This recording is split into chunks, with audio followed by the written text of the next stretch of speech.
Shorty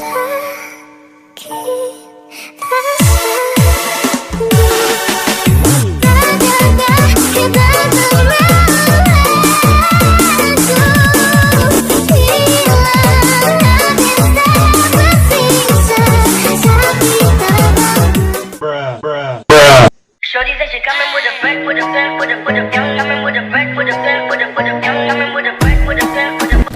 Oke, yuk WhatsApp guys, balik lagi sama gue Ricky ya kan cuy. Jadi hari ini gue Apaan tuh?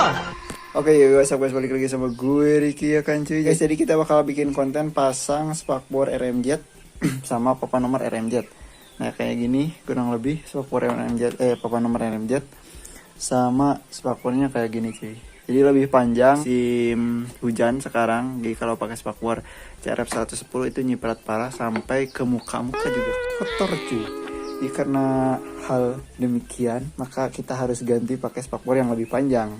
Pilihannya sebenarnya ada dua, ada spakbor RMZ 450 sama CRF 450. Cuma yang CRF 450 itu papan nomornya nggak ada gitu cuy, cuma spakbor aja. Jadi bingung mau dikawin silang sama ini apa sama ini gitu cuy.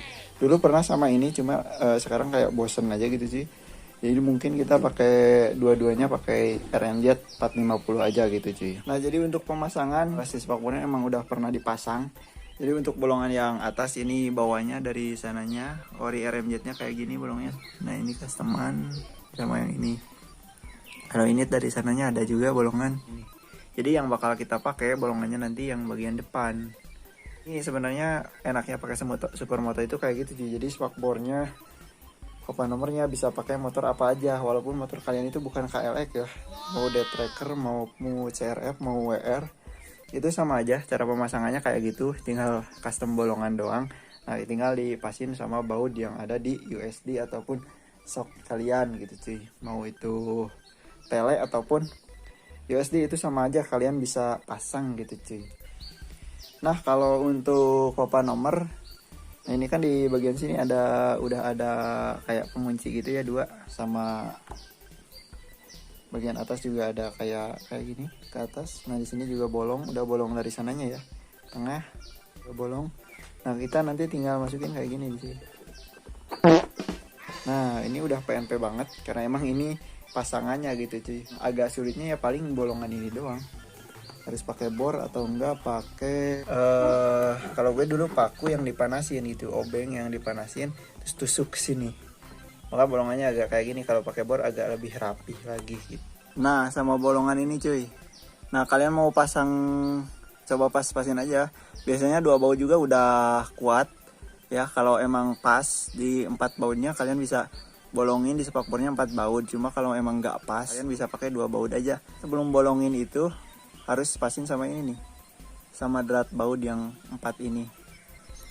Nah, untuk bautnya gue pakai baut yang 10. Ini pakai ring lagi, soalnya ini kepanjangan bautnya, jadi tambahin sama ring.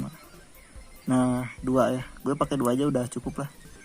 Nah, untuk pemasangannya tinggal kalian pasin sama lubangnya.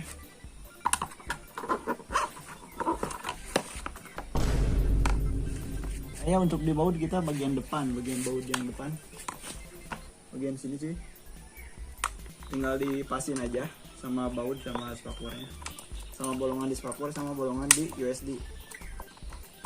Kalau udah dikira pas tinggal di baut aja. Jadi gampang banget buat pemasangannya, gak perlu ke bengkel. Cuma kalau emang kalian males ya tinggal ke bengkel aja gitu cuy. Tapi gampang sendiri juga. Ini tinggal bolongan doang. Nah, agak susahnya bolongin pakai bor. Nah, si baut 2 ini tinggal pakai kunci 10 ya.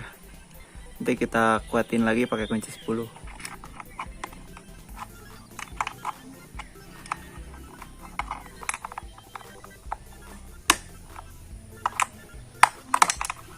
Nah, untuk pemasangan papan nomornya ini sama, tinggal di repeat aja di sini 2 ya. Jadi repeatnya kita ngambil dari sini aja dulu, sama ini cuy, 2. Kita pasangin ke sini.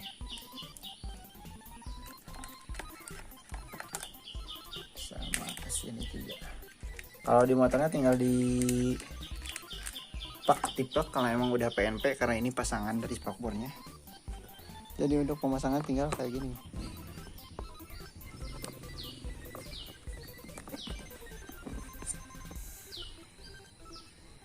Nah, untuk pemasangannya kayak gini doang. Nah, jadi udah plak ketiplak cuy. Jadi untuk atasnya tinggal di lipet aja. Nah, ke bagian sini sama kayak gini cuy.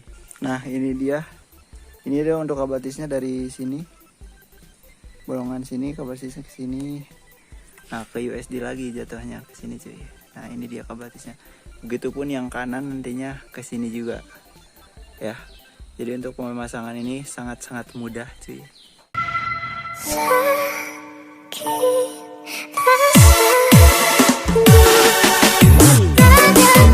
Kita